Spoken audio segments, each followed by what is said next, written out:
Les vrais voix Et puis Emmanuel, c'est l'intelligence, c'est le rouleau compresseur. Allez, Non mais c'est cohérent. les amis, on est dans une autre séquence. Et 3 mots dans l'actu, Félix, qui sont affiches, éducation et électricité. La France insoumise condamnée pour atteinte au droit à l'image de Cyril Hanouna. Après l'affiche accusée d'antisémitisme, le mouvement devra verser 3 500 € à l'animateur en attendant le procès pénal. Donald Trump se met en scène avec des enfants sur des bureaux d'écoliers pour signer ce décret supprimant le ministère de l'Éducation. Et puis de l'électricité dans l'air entre EDF, l'Élysée et le gouvernement. La présidence annonce le non-renouvellement du PDG Luc Rémont. Matignon annonce dans la foulée le nom de son successeur Bernard Fontana. Les vraies voix Sud Radio. L'affiche avait provoqué un tollé. Le tribunal judiciaire de Nanterre condamne LFI en référé dans l'affaire de la caricature de Cyril Hanouna. 3 500 € de dommages et intérêts à verser à l'animateur pour atteinte à son droit à l'image. Le caractère antisémite du visuel devra être examiné lors du procès pénal à venir suite à la plainte de Cyril Hanouna. Plusieurs responsables de la France insoumise, en tout cas, ont concédé une erreur ou une maladresse suite au retrait de cette affiche publiée sur les réseaux sociaux par LFI. Mais le fondateur du mouvement, Jean-Luc Mélenchon, a plusieurs fois contesté l'antisémitisme de cette affiche. Regardez le vice de ces gens. Oui, il y a peut-être une allusion, comme ils sont complètement obsédés qu'ils ont à la maison les collections d'affiches d'extrême droite que leur avaient laissé leurs grands-parents. Ils les regardent tous les 5 minutes. Là, celle-là, je la connais. Pas de bol, nous on n'a pas ces affiches. C'est une habitude des réseaux d'extrême droite. Maintenant, moi ce que je dis à mes camarades, il va falloir vérifier tout le temps la religion des gens qu'on caricature. Nous ne sommes pas antisémites. Par pitié, lâchez-nous. Occupez-vous de ce qu'on raconte vraiment. Mais arrêtez avec ce cirque des antisémites et puis les caricatures, le nez est trop long, les cheveux sont trop courts, enfin tout ça n'a aucun sens. Le tribunal judiciaire de Nanterre, en plus de cette condamnation de la France insoumise, a aussi interdit la reproduction sur tout support de cette affiche. On n'est pas un peu sur de la mauvaise foi, Philippe? Oui. Plus que ça. Oui, Mais surtout, tous ceux qui critiquent ont les affiches de la collaboration chez eux depuis des années. Et surtout, ce qui me frappe, c'est qu'il n'est pas courageux. Au fond, l'affiche est une horreur, mais on pourrait aimer un leader qui assumerait, j'allais dire, ses dérives, qu'il les dise. J'ai voulu le faire parce que je n'aime pas Hanouna. Mais cette lâcheté, comme vous l'avez très bien dit, Cécile, prétendre qu'il ne l'a pas vu. C'est Gilles Boussingaud. Oui, je suis d'accord, c'est prendre les gens pour des imbéciles, croire qu'il n'y a pas une chaîne de commandement entre le moment où la photo a été choisie et le moment où elle a été publiée, parce qu'elle a été retouchée en plus, cette photo, avant la composition, avant la mise en affiche. Mais c'était la faute à Elon Musk et son intelligence artificielle. Voilà, c'est ça, on va dire ça. C'est la faute de Photoshop. C'est pas, non, c'est pas Photoshop, c'est Elon Musk. C'est ça. J'ai oublié le nom de son intelligence artificielle. Je suis d'accord avec Philippe là-dessus, le manque de courage d'un dirigeant qui voudrait être présidentiable en plus. Surtout qu'en face, tout le monde est unanime, Emmanuel Abramovitch. On est unanime, mais je vous trouve finalement presque trop gentil avec lui parce que c'est plus que de la mauvaise foi. J'ai déjà dit il y a longtemps chez vous qu'il s'agissait d'une stratégie. Non, mais la stratégie de mauvaise foi, là, face aux gens, de dire non, pas du tout. Il n'est de mauvaise foi que avec, en fait, ses victimes.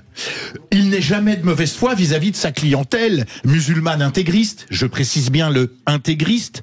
Et les gens qui sont antisémites par nature, eux, il ne les déçoit jamais. Au contraire, il est toujours au top pour les défendre. Et plus il les défend, moins il défend la France, et plus il s'enlise dans un discours qui n'est plus du tout Mélenchon. C'est-à-dire que je n'ai jamais été de sa tendance, mais je me souviens de ses prises de position, de ses débats il y a 15, 20 ans. Sur la laïcité, il y avait quand même une épaisseur intellectuelle, politique, une connaissance des besoins des Français. Aujourd'hui, il n'y a plus rien du tout. Il n'y a que de l'invective, la désignation d'une cible, mais on fait comme si c'était pas une cible, mais on caresse toujours dans le sens du poil sa clientèle, et ça devient anti-national. Et le deuxième mot, éducation, Donald Trump qui signe un décret pour supprimer le ministère de l'Éducation. Oui, signature de décret à la mise en scène, là encore, bien soignée. Vous voulez que je le fasse? Lance-t-il à des enfants installés sur des petits bureaux d'écoliers dans une salle de la Maison-Blanche transformée pour l'occasion en salle de classe d'un jour.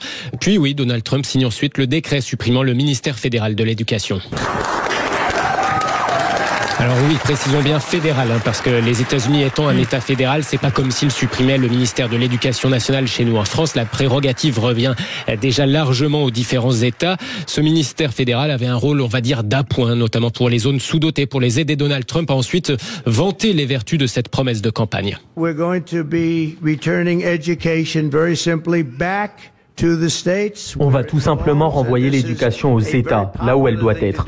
Il s'agit d'une mesure très populaire, mais surtout d'une mesure de bon sens. Et ça va marcher. Absolument, cela va marcher. Et je peux vous dire, pour avoir discuté avec les gouverneurs et d'autres dans les États, ils le veulent vraiment.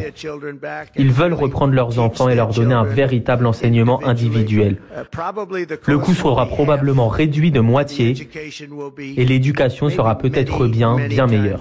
Donald Trump avec la traduction de Thomas Ranou pour Sud Radio. En réalité, au-delà du décret présidentiel, il faut aussi un vote du Congrès pour finaliser dans les faits cette suppression du ministère fédéral de l'Éducation. Est-ce que son inspirateur serait pas Milei ?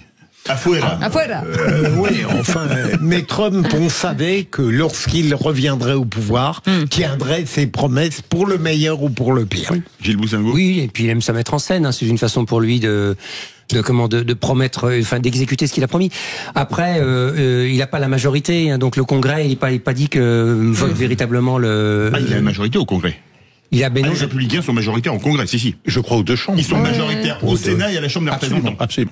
Ah oui. Depuis les dernières élections, ils sont majoritaires dans les deux. Mais bon.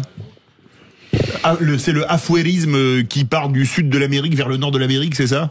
Non, j'aime bien pas ce du mot-là, tout. l'afuérisme. Oui, non, mais c'est très bon. Mais je pense plus à la multitude de qualificatifs que l'on utilise pour Trump, sans jamais vouloir décrypter ou essayer de comprendre ce qu'il fait d'une façon qui nous surprend, mais qu'il fait quand même, et qui émane quand même d'une attente populaire. Nous avons nous-mêmes de grandes difficultés avec notre système éducatif public notamment. Je vous rappelle que la majorité des gens qui font des agressions au couteau sont passés par l'école publique. Donc critiquer Trump parce qu'il est comme ci, comme ça, etc. Observons ce qu'il fait, pourquoi il le fait. C'est un raccourci un peu facile, hein. Enfin attention. Oui, mais c'est un raccourci facile. Mais je veux dire, l'éducation publique, c'est la France de demain, c'est notre pays de demain. Donc c'est le respect des anciens d'hier, etc. Et il y a une rigueur, n'a pas de borne. Il y a une rigueur intellectuelle, morale, civique que l'on ne trouve plus. Ça rappelle les cours d'éducation. En tout cas, beaucoup moins, ça c'est sûr. Beaucoup moins qu'à d'autres époques. Troisième mot, électricité. Avec ce changement à la tête d'EDF. L'Élysée a annoncé cet après-midi le remerciement de l'actuel PDG Luc Rémont. On savait qu'il y avait de l'électricité dans l'air entre lui et le président Macron, de l'électricité dans l'air à propos notamment de la maîtrise des coûts et du calendrier sur le programme de relance du nucléaire. Alors dans la foulée de cette annonce de l'Élysée, Matignon a annoncé son remplacement par le directeur général actuel de Framatome, Bernard Fontana. L'homme de la situation a aussitôt vanté le Premier ministre François Bayrou. C'est le patron de Framatome, c'est-à-dire ceux qui ont joué un rôle dans la filière nucléaire très important. C'est un industriel, c'est-à-dire qu'il a l'habitude de diriger des équipes, d'accélérer des chantiers. Et donc le choix qui a été fait, c'est un choix pour projeter EDF vers l'avenir. Et naturellement, le président d'EDF sortant, M. Rémont, a eu aussi sa part de responsabilité pour moderniser l'entreprise. Bah oui, une petite politesse quand même. On peut dire que le PDG sortant, il est remercié dans tous les sens du terme quand même, au passage. Il a été mis sous tension. Luc Rémont a commis le pire, il a résisté. C'est dramatique, enfin, l'autre est sans doute très bien. Oui. Merci en tout cas, messieurs, merci Félix Mathieu.